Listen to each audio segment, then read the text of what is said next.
গোলু, দেখ তো খাবার নিয়ে আসলে তুমি এদিকে আসো, এই যে এগুলো খাও, এগুলো খাও। এই খালি নিজের খাওয়া বাদ দিয়ে ওর খালি মায়ের খাওয়া, ও মা কী খায় ও খালি সেটাই দেখে, গাটা মাখা হয়ে গেল। ওরা চার ভাই বোন এখন খাবার খাওয়া শিখে গেছে, ওরা একা একাই খেতে পারে। শিম্বু, শিম্বু একদম খাচ্ছে তো খাচ্ছে, ও আর এদিক ওদিক তাকায় না। ওখানে পরি খাচ্ছে। জোজো নাই কেন? জোজো, আসো আসো আসো। শিম্বু, দুষ্ট মিষ্টি, গোলু কি সুন্দর খাচ্ছে, কিন্তু আমাদের জোজো আবার মাংস একটু কম খায় আগে থেকেই। এই যে, হুম, ওই মাংস পরে খাবি।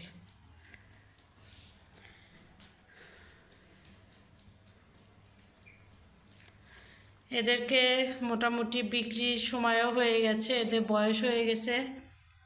আজকে প্রায় 40 দিন না 42 দিন হচ্ছে। ওরা আর আমাদের এখানে কয়েকদিনের অতিথি মাত্র। ও এখানে খাচ্ছে, কিন্তু ওর চোখ ঠিক ওর মা যেখানে খাচ্ছে ওখানে, কারণ ও সবসময় ওর মার সাথে খেতেই ভালোবাসে। আর এদেরকে নিয়ে কোনো সমস্যা নেই, এরা একা একাই খায়। গোলু, এই মাংসটা তোমার খাওয়া যাবে না। যারা বিড়াল পালে তারা অবশ্যই জানে যে বিড়ালকে কিভাবে খাওয়াতে হয়। এই বাচ্চাদের জন্য আমি যে মাংসটা দিয়েছি সেটা একদম হাতে করে সুন্দর করে ছেনে নিয়েছি, যেন একটুও শক্ত না থাকে, না হলে এদের আবার সমস্যা হয়ে যাবে।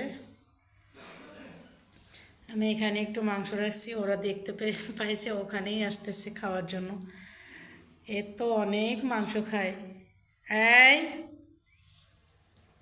নাই, ওটা নাই।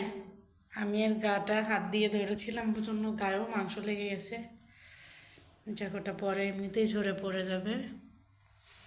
দেখছেন, শিম্বুর কোনো কথা নেই, এদিক ওদিক তাকানো নেই, ও খাচ্ছে তো খাচ্ছেই। এখানে আমাদের দুষ্টও খাচ্ছে।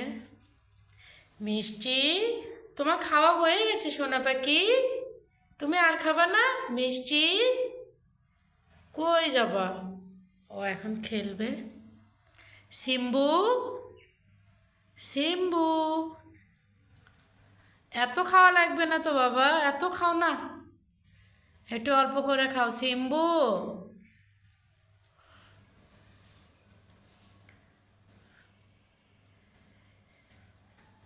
আমরা এই বাচ্চাগুলো কিছুদিনের মধ্যেই সেল করে দিব। যদি কারো ভালো লাগে, কেউ নিতে চান, তাহলে ইনবক্স করবেন, কোনো সমস্যা নেই। আমাদের বাচ্চাগুলো একদম সুস্থ এবং সুন্দর। ওরা দেখতে আমার মায়ের মতোই কিন্তু হয় যখন বড় হয়ে যায়। আমি প্রথম আমাদের এখানে আসার পর যে বাচ্চা হয়েছিল, আমি ওদেরও ভিডিও দিয়েছিলাম, আপনারা দেখেছেন। তার মধ্যে তৃতীয় নাম্বার ছিল, অর্থাৎ জোজো। ও এখন আমাদের বাসায় আছে। আমি কালকে অবশ্যই আপনাদেরকে ওকে দেখাবো, তাহলে আপনারা বুঝতে পারবেন যে পরির বাচ্চারা মেনলি কত সুন্দর হয় দেখতে, আর ওরা অনেক বড় হয়। দুষ্টু, এই যে পরি এখন এগুলো খাবে, কারণ ওখানে গোলু খাচ্ছে। ওর ছেলে মেয়ে যেখানে খায় ও সেখানে খুব কম খায়, ও ওদেরকে খেতে দেয়। এই হচ্ছে এদের খাওয়া দাওয়া। আর শিম্বু তো খাচ্ছেই, শিম্বু খাবে। ও সবার ছোট, কিন্তু ও সবার থেকে বেশি খায়।